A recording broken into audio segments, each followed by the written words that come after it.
अच्छा जी, बिस्मिल्लाहिर्रहमानिर्रहीम। Dear students of 8th semester, आज का जो हमारा टॉपिक है वह है डीजनरेसी। डीजनरेसी को आप लोगों ने देखा होगा क्वांटम मैकेनिक्स में।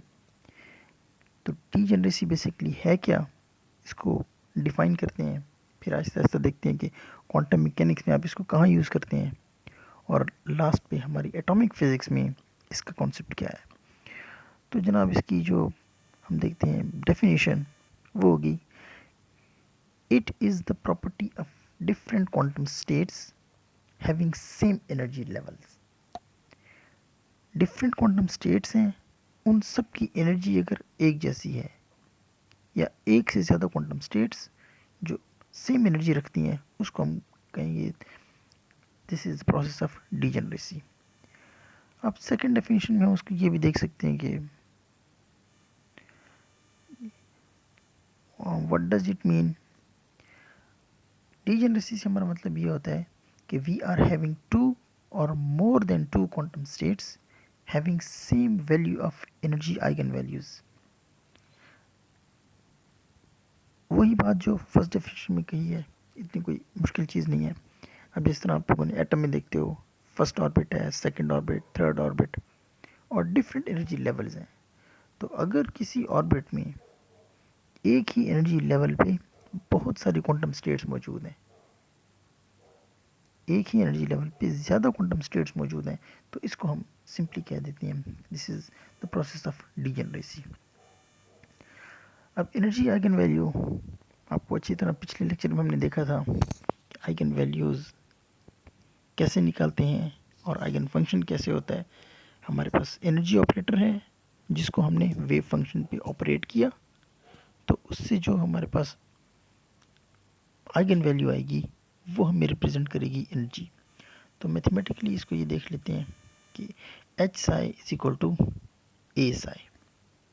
अब यहाँ पे एच साई, एच हमारे पास ऑपरेटर है हैमिल्टोनियन का, यानी कि टोटल एनर्जी। साई आ गया इसका वेव फंक्शन, और ये स्मॉल ए जो है दिस इज आइगन वैल्यू। ये साई जो है this is eigen function and A is eigen value. Eigen value हमने ऑपरेटर अप्लाई किया है हैमिल्टोनियन का एच, यानी कि एनर्जी फाइंड करने के लिए एनर्जी ऑपरेटर हमने अप्लाई किया। एनर्जी ऑपरेटर अप्लाई कर रहे हैं तो इसकी जो आइगन वैल्यू आएगी, जो इस केस में ए आई है, तो ए का मतलब है कि this is the value of energy. अब डीजनरेसी किस केस में होगी। डीजनरेसी के केस में हमारे पास लेट सपोज इक्वेशन बन गई हैमिल्टोनियन ऑफ साई वन। दो एनर्जी स्टेट्स हैं हमारे पास, एक है साई वन और दूसरी को रिप्रेजेंट किया हमने साई टू से। एक एनर्जी स्टेट है, जब मैंने हैमिल्टोनियन अप्लाई किया, मैंने उस पर ऑपरेटर अप्लाई किया एनर्जी का, तो मुझे जो एनर्जी की वैल्यू मिलती है वो सेम है जो सेकेंड एनर्जी स्टेट से मिलती है। यहाँ पे छोटी सी एग्जांपल देता हूँ, आगे जाके एक्सप्लेन करेंगे। जिस तरह आप लोग इलेक्ट्रॉनिक कॉन्फ़िगरेशन पढ़ते हो 1s2, आप ये जो एस शेल है इसके अंदर आप कहते हो कि एस ऑर्बिटल में दो इलेक्ट्रॉन जा सकते हैं। हाइड्रोजन के लिए 1s1 होता है, हीलियम के लिए 1s2 है। अभी जो दो इलेक्ट्रॉन्स हैं, इन दोनों की एनर्जी सेम है, सेम एनर्जी में दो इलेक्ट्रॉन है, तो डीजनरेसी। सिमिलरली पी होता है, पी ऑर्बिट में आपके पास पी एक्स, पी वाई और पी जी होता है। इन तमाम की एनर्जी भी एक जैसी होती है। तो एग्जांपल्स वगैरह हम आगे देखते हैं। अब हम ये देखना चाहते हैं कि हमें ये डीजनरेसी कहाँ पे मिलती है। तो स्टार्ट में मैंने आपसे कहा it's a quantum mechanical term. तो आप लोगों ने क्वांटम मैकेनिक्स में पढ़ा होगा। इसकी मैं आपको छोटी सी एग्जांपल देके गो थ्रू हो जाऊंगा, इससे ज़्यादा डीप में नहीं जाते। इसको लेक्चर कुछ भी शॉर्ट रखना होता है और टू द पॉइंट होना होता है, तो क्योंकि हम सिर्फ एटॉमिक फिज़िक्स में इसकी एप्लीकेशंस देखेंगे, तो आप इसको ये देख लो। अच्छा, वहाँ पे आप लोगों ने वन डायमेंशनल पोटेंशियल वेल पढ़ा था, वन डायमेंशनल, फिर टू डायमेंशनल एंड फिर थ्री डायमेंशनल वो जो क्यूब वाला केस पड़ा होगा। तो इसमें you would have studied in detail in your quantum course about the particle in a box. There are different cases. उसमें वन डायमेंशनल था, two dimensional and three dimensional. अब देखते हैं वन डायमेंशनल में क्या होता है। अब वन डायमेंशनल का जो आपके पास वेव फंक्शन बनता है, तो वन डायमेंशनल का वेव फंक्शन ये बन गया आपके पास। This is the wave function of one dimensional case, particle in box moving in one dimension. आप लोगों ने इसकी डेरिवेशन भी की होगी और इस पर डिफरेंट ऑपरेशंस वगैरह भी किए होंगे। Psi of N X is equal to under root 2 by L sine of N pi X by L. यह गया वन डायमेंशनल पार्टिकल का वेव फंक्शन। अब हमारे पास उसकी एनर्जी आइगन वैल्यू आएगी this N square pi square H bar square divide by 2ml। ये आती है उसकी एनर्जी की आइगन वैल्यू आएगी, मतलब एनर्जी की ये वैल्यू मेरे पास निकलेगी।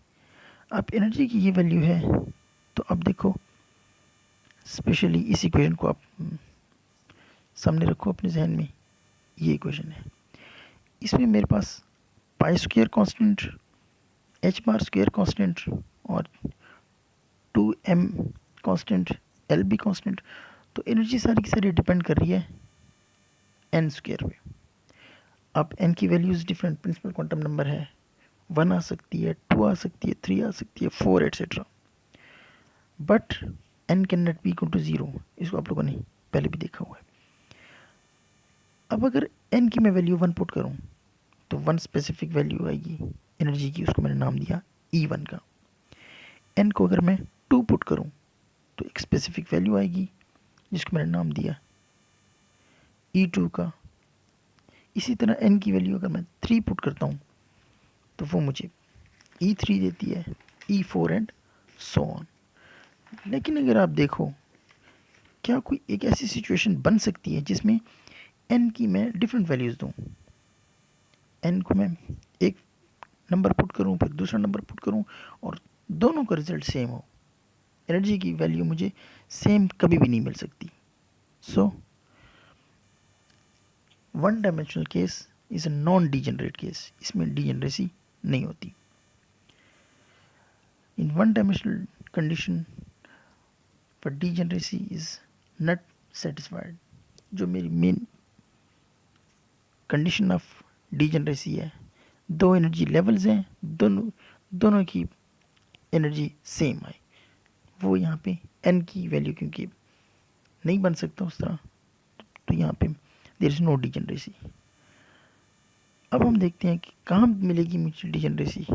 डीजेनरेसी मिलेगी मुझे 2 डायमेंशंस में और 3 डायमेंशनल के केस में। अब 2 डायमेंशनल केस को थोड़ा सा स्टडी करते हैं। अब 2 डायमेंशनल केस में जो पहले मैंने देखा वेव फंक्शन जो मेरे पास आया, तो मेरे पास जो वेव फंक्शन है उसकी ये वैल्यू है, this is my wave function. बस इस वेव फंक्शन वगैरह की ज़्यादा डिटेल में नहीं जाता। ओवरऑल करके जो मेरा मेन मकसद है वो है इसकी एनर्जी की इक्वेशन के साथ, कि ये आ गई इसकी एनर्जी की इक्वेशन। आइगन वैल्यू इसकी आएगी N X square plus N Y square pi square H bar square divide by 2ml square. अब यहाँ पे 2 डायमेंशनल केस है, तो मेरे पास यहाँ पे x पे भी डिपेंड कर रहा है साइन एंड y पे भी डिपेंड कर रहा है। यही एक्स वाई फिर मेरे पास एन एक्स एन वाई की फॉर्म में यहाँ आ जाते हैं। इन तीनों को रिप्लेस करके मैं सिर्फ n से रिप्लेस कर सकता दोनों को, तो दोनों रिप्लेस हो गए एन एक्स और एन वाई एन स्क्वेयर से। अब N square is equal to N X square plus N Y square. अब मेरे पास लेट्स सपोज कि एनर्जी आइगन वैल्यू, एनर्जी की वैल्यू आ गई अगर 5 pi square h bar square divided by 2m l square, 2 dimensional case में। तो मेरे पास n स्क्वेयर की वैल्यू आ गई यहाँ 5, ये 5 आ गया n स्क्वेयर की जगह। तो n स्क्वेयर जिसको मैंने अभी कहा कि N X square plus N Y square के बराबर होगा। तो अब ये 5 के लिए कितने केसेस हैं? 5 के लिए 2 केस बन सकते हैं। 2 केस ये बन सकते हैं कि अगर मैं ले लूँ एन एक्स स्क्वेयर को एन वाई स्क्वेयर को इस तरह से 2 ले लूँ मैं एन एक्स के स्क्वेयर को। अच्छा पहली बात एक सेकेंड, हाँ, जो फर्स्ट कंडीशन है वो तो ये कि हमेशा एन एक्स और एन वाई क्योंकि ऐड होके 5 दे रहे हैं, तो दोनों में से एन एक्स और एन वाई दोनों की वैल्यू 5 से छोटी होगी। दोनों की वैल्यू 5 से छोटी होगी। तो 5 से छोटी वैल्यू कितनी है क्वांटम नंबर की? 1, 2, 3 एंड 4। ये 4 वैल्यू हो सकती हैं एन की। तो इसमें पॉसिबिलिटीज एक ये बन जाती है कि एन एक्स 1 हो और एन वाई 2 हो। अब अगर इसको मैं मेन इक्वेशन में डालूं 1 का स्क्वायर प्लस 2 का स्क्वायर इज इक्वल टू 5। तो 5 मेरी किस तरह आता है कि अगर एन एक्स की वैल्यू 1 ले लूँ, एन वाई की वैल्यू 2 ले लूँ तो मुझे 5 मिलता है। दूसरा केस है कि अगर एन एक्स की वैल्यू 2 हो और एन वाई की वैल्यू 1 आ जाए तो इस केस में मुझे 5 मिलता है। तो अब ये 2 अलग अलग क्वांटम स्टेट्स हैं, एनर्जी स्टेट्स हैं, जिनकी एनर्जी एक जैसी मिल रही है मुझे। तो ये डीजेनरेसी है। There is not any other possible contribution, और किसी किस्म की कोई कॉम्बिनेशन नहीं हो सकता इसके अलावा कि मुझे 5 मेरा बराबर हो जाए, 2 डिजिट्स हैं उनको मैं स्क्वायर ले लूँ और 5 बराबर हो जाए। तो इसको मैं सेट में लिख सकता हूँ कि पहला जो पॉसिबल है वे है उसमें ये है एन एक्स की वैल्यू 1 हो, वाई की 2 हो, दूसरे में एक्स की 2 हो एंड वाई की 1 हो। तो ये 2 केसेस मेरे पास आ सकती हैं। तो इसको हम कहेंगे डीजेनरेसी। दोनों स्टेट्स की एनर्जी सेम आ गई। अब 3 डायमेंशंस में अगर हम देखें तो 3 डायमेंशंस का जो वेव फंक्शन होगा वो आपके पास एक्स वाई जी वो डिपेंड करेगा एक्स पे, वाई पे और साथ में जेड पे। एक्स वाई जेड तीनों डायमेंशंस पे वो डिपेंड कर रहा है। अब इसकी जो एनर्जी आइगन वैल्यू आती है उसमें मेरे पास बाकी फार्मूला वही यहाँ पे N X square plus N Y square plus N Z square आ जाएगा। तो ये बेसिकली मेरे पास बन गया एन स्क्वेयर। तो एन स्क्वेयर की ये वैल्यू आ गई N X square plus N Y square and N Z square. अब यहाँ भी अगर आप इसी किस्म की अगर कोई एग्जांपल ले लो, लेट सपोज लेते हैं N is equal to N X कर लेते हैं 1, एन वाई को 2 एंड एन वाई को 3। 1, 2, 3 अगर कर लें तो कितने कॉम्बिनेशन बन सकते हैं?